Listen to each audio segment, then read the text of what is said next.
Aujourd'hui, le 14 août 2026. Première lecture. Tu te souviendras de mon alliance avec toi, et tu seras couverte de honte. Lecture du livre du prophète Ézéchiel. Ainsi parle le Seigneur Dieu. Je vais agir avec toi comme tu as agi. Toi qui as méprisé le serment et rompu l'alliance. Cependant, moi, je me ressouviendrai de mon alliance. Celle que j'ai conclue avec toi au temps de ta jeunesse. Et j'établirai pour toi une alliance éternelle.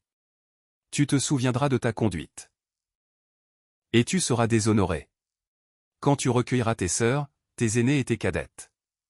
C'est-à-dire Sodome et Samarie. Et quand je te les donnerai pour filles. Sans que cela découle de ton alliance. Moi, je rétablirai mon alliance avec toi.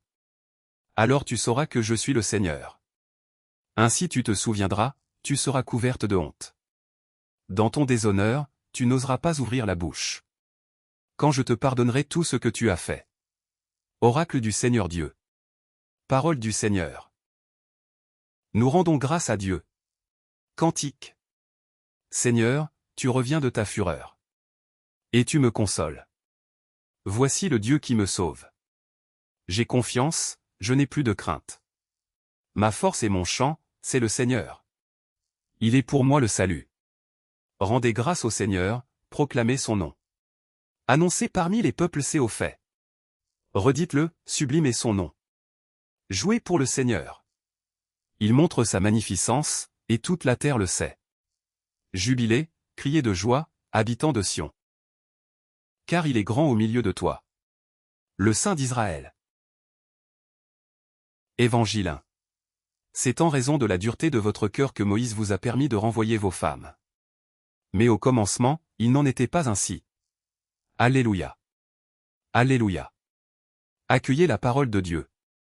Pour ce qu'elle est réellement. Non pas une parole d'homme. Mais la parole de Dieu. Alléluia. Évangile de Jésus-Christ selon saint Matthieu. En ce temps-là, des pharisiens s'approchèrent de Jésus pour le mettre à l'épreuve. Ils lui demandèrent. Est-il permis à un homme de renvoyer sa femme? Pour n'importe quel motif? Il répondit. N'avez-vous pas lu ceci? Dès le commencement, le Créateur les fit hommes et femmes. Et dit. À cause de cela, l'homme quittera son père et sa mère. Il s'attachera à sa femme. Et tous deux deviendront une seule chair. Ainsi, ils ne sont plus deux, mais une seule chair. Donc, ce que Dieu a uni. Que l'homme ne le sépare pas. Les pharisiens lui répliquent. Pourquoi donc Moïse a-t-il prescrit la remise d'un acte de divorce avant la répudiation? Jésus leur répond.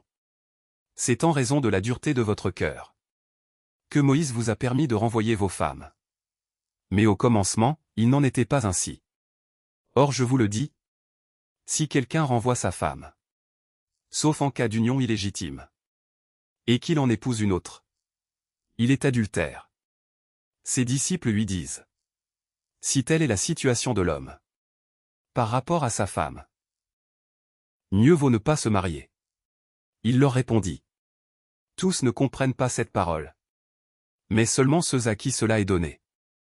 Il y a des gens qui ne se marient pas. Car, de naissance, ils en sont incapables. Il y en a qui ne peuvent pas se marier. Car ils ont été mutilés par les hommes. Il y en a qui ont choisi de ne pas se marier. À cause du royaume des cieux. Celui qui peut comprendre, qu'il comprenne. Acclamons la parole de Dieu. Louange à toi Seigneur Jésus.